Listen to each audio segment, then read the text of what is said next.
يذكر من يخشى ويتجنبها الأشقى الذي يصلى النار الكبرى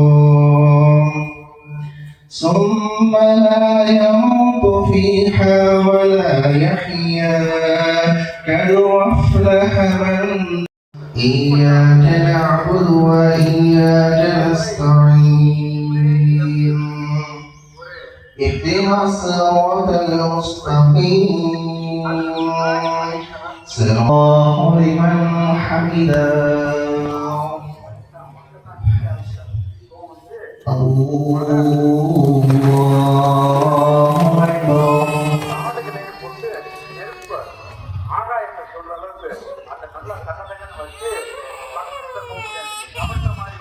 الله أكبر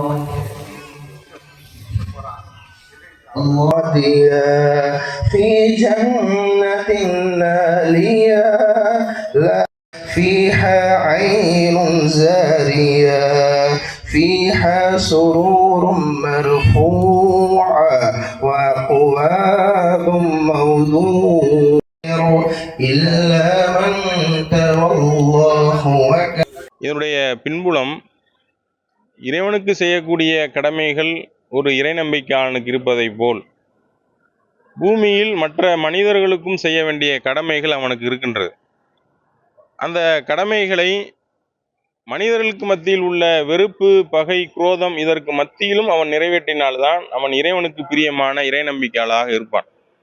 மனிதனுடைய இயற்கை குணம் பிற மனிதனுக்கு நன்மை செய்வது என்பதோடு நில்லாமல் பிற மனிதனுக்கு கேடு செய்வது, பொறாமை, குரோதம், கர்வம் போன்ற தீய குணங்களையும் கொண்டதாகத்தான் எல்லா மனிதரும் இருக்கின்றார்கள். அந்த மனிதர்கள் பிற மனிதர்களுக்கு கேடுகள் செய்யும் பொழுது இறைவன் நமக்கு நன்மையை கொடுப்பான் என்று யார் ஒருவர் பொறுமையோடு இருந்து கேடு செய்தவருக்கும் நன்மை செய்கின்றாரோ அவர்தான் இறைவனுக்கு பிரியமான ஒரு உண்மையான இறை நம்பிக்கையாளர் என்று இஸ்லாம் நமக்கு போதிக்கின்றது. அதுபோல் இறைவனும் ஏராளமான விதத்தில் இது போன்ற சங்கடங்களை நமக்கு கொடுப்பான். அனைத்து சங்கடங்களும் துன்பங்களும் இறைவன் புறத்திலிருந்து தான் நமக்கு வருகின்றது. அனைத்தையும் விதியின் அடிப்படையில் அல்லாஹ் தான் ஏற்பாடு செய்து இருக்கின்றான் என்று இஸ்லாமிய சமூகம் நம்புகின்றோம். அதன் அடிப்படையில் இது போன்ற சங்கடங்கள் பிற மனிதர்களுக்கு மத்தியிலே, பிற சமூகங்களுக்கு மத்தியிலே இறைவன் புறத்திலிருந்து நமக்கு வரும் பொழுது நாம் பொறுத்து கொண்டால், பொறுமையோடு இருந்தால், இழப்புகளை தியாக மனப்பான்மையோடு ஏற்றுக்கொண்டால் மரணத்திற்கு பின்னால் உள்ள வாழ்வில் நமக்கு சொர்க்கம் காத்திருக்கின்றது.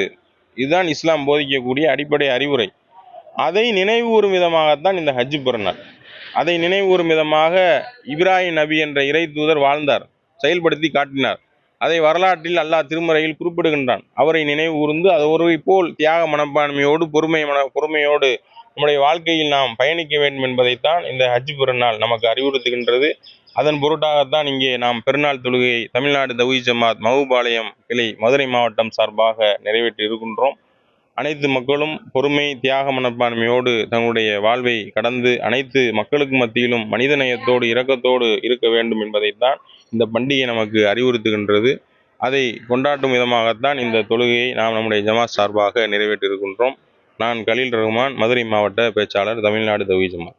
அஸ்ஸலாமு அலைக்கும் வரஹ்மத்துல்லாஹி.